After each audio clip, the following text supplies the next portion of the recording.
Today on Book Sunday, we celebrate a giant, a legend whose name sits firmly in the creative DNA of this country, a visionary who made theatre and made culture move. I am so happy I stumbled upon this book and finally immersed myself in the unforgettable story of the one and only Gibson Kente, affectionately known as Brad Gimp. Brad Gimp by Rolf Solberg is a thoughtfully researched tribute to the life and legacy of a man who built township theatre from the ground up. At a time when black stories were silenced and sidelined, Kente insisted that the world witness the vibrancy of his people in their own language, rhythm, joy, and struggle. Kente is described as the father of township theatre, and all he ever wanted to do was showcase that black people are capable of rising to the occasion. The book honors the triumphs, interrogates the accusations, and gives space to the contradictions that made Kente both beloved and debated. It paints a full picture of a theatre maker who challenged the system and revolutionized story. What struck me the most is just how many careers he launched,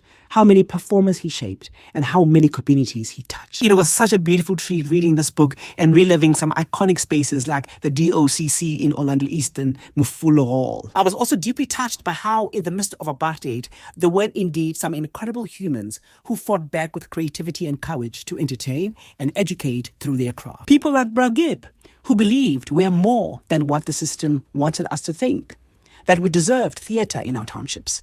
We deserve to do it in our own way. If you love South African history, theatre, music, or the raw power of creativity as a force multiplier, this is a must-read. An associate professor emeritus wrote the book, so it does have a slight tilt towards the academic structure and layout, but apart from that, you are left with a rich piece of history that should never be forgotten. In his word, my work will continue to mirror the culture of our people.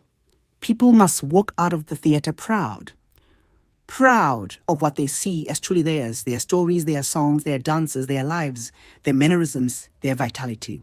This without compromising the cultures and norms of the various races of our land.